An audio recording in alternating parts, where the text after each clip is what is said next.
मैं सरोज शर्मा गगरेट विधानसभा क्षेत्र से और प्रदेश कांग्रेस कमेटी की सचिव हूँ। गगरेट विधानसभा क्षेत्र में चुनाव घोषित हो गए हैं, इसके उपलक्ष्य में आप क्या कहेंगे? इस उपलक्ष्य में मैं यही कहना चाहती हूँ कि गगरेट विधानसभा क्षेत्र में जो अब चुनाव हो रहा है ये दुर्भाग्यपूर्ण है कि गगरेट की जनता को इसको दोबारा फेस करना पड़ रहा है सिर्फ 1 साल के बाद ही। आप भी कांग्रेस पार्टी के प्रत्याशी रही हैं, जी जी। तो ये जो गतिविधि हुई इसका मुख्य कारण क्या मानते हो? प्रदेश में ये जो गतिविधियां हुई है, हमारा जो प्रदेश है बड़ा शांत प्रिय और बड़ा छोटा सा प्रदेश है, लेकिन इस सत्ता के लालच में आकर कुछ लोगों ने ऐसा किया है, यही मैं कहना चाहूंगी। धन बल से भाजपा ने ये काम किया है, तो जो कि नहीं होना चाहिए, क्योंकि जो जनता ने, आम जनता ने जो मतदान जिस भी पार्टी को दिया हो, 5 साल उसकी सरकार चलने देनी चाहिए, उसको काम करने का मौका तो देना चाहिए। लेकिन ये बीच में तोड़ने का, सरकार को जो तोड़ने का प्रयास और जनता पे जो अनचाहे इलेक्शन डालने का जो बोझ हुआ है, ये गलत है। अगर महिला को गगरेट विधानसभा में उतारते हैं तो क्या दावेदारी रहेगी आपकी? अगर नहीं चाहिए, गगरेट विधानसभा क्षेत्र से महिला को उतारना चाहिए, जरूरत है।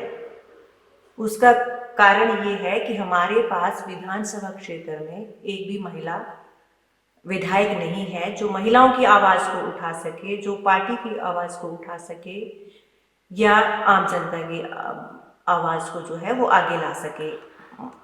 तो इसलिए मैं चाहूंगी कि अगर वाली बात इस बार गगरेट विधानसभा क्षेत्र में नहीं होनी चाहिए और गगरेट से जो है किसी, सबसे पहले तो मैं कहूंगी लोकल जो यहीं पे रहा हो, बचपन से यहीं अपनी फर्स्ट क्लास से लेकर उसकी एजुकेशन यहीं रही हुई हो और आम जनता में मिलता जुलता अक्सर रहता हो और फ्यूचर में भी उसकी संभावना हो कि यही हमारे बीच में ही रहेगा।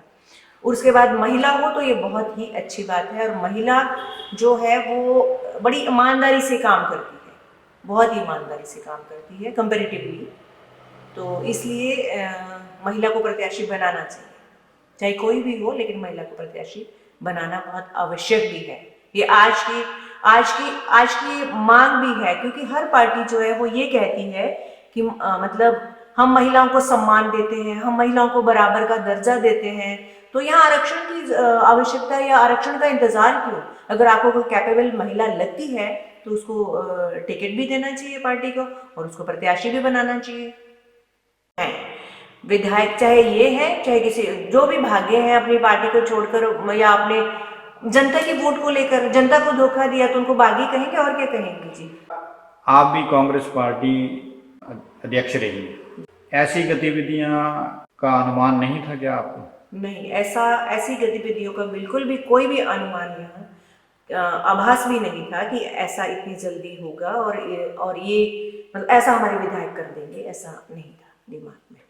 तो आम जनमानस से आप क्या आग्रह करेंगे? मैं आम जनमानस से, सभी वर्गों से, सभी मतदाताओं से यही आग्रह करूंगी कि एक शब्द तो मैं नहीं कहूंगी हमारी गगरेट की जनता की देवतुल्य।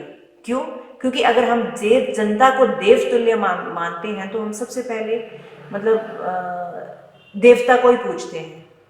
तो जनता जो हमारी गगरेट की है उसको चाहिए कि वो ऐसा आदमी, ऐसा चाहे वो महिला हो चाहे पुरुष हो, ऐसा आदमी आगे लाए जो हाथ पकड़कर उसको आप कहीं भी पकड़ लो, कहीं भी बिठा लो, आपके बीच में शुरू से ही उठता बैठता हो और आपकी समस्याओं को समझता हो, आपके भौगोलिक स्थिति को बचपन से जो समझता होगा गगरेट विधानसभा क्षेत्र की, वही गगरेट की जनता को और गगरेट की जरूरतों को समझ सकेगा।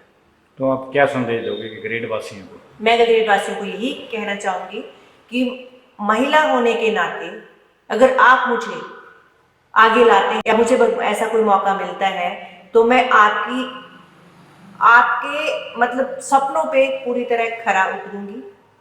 मैं गगरेट विधानसभा क्षेत्र में, गगरेट के बाजार में अपना मेडिसिन का काम करती हूँ और बहुत सालों से करती हूँ, तो बहुत सारे लोग मुझे अच्छे से जानते हैं। मैं एक बहुत ही इजीली अप्रोचेबल जिसको बोलते हैं वो नागरिक हूँ।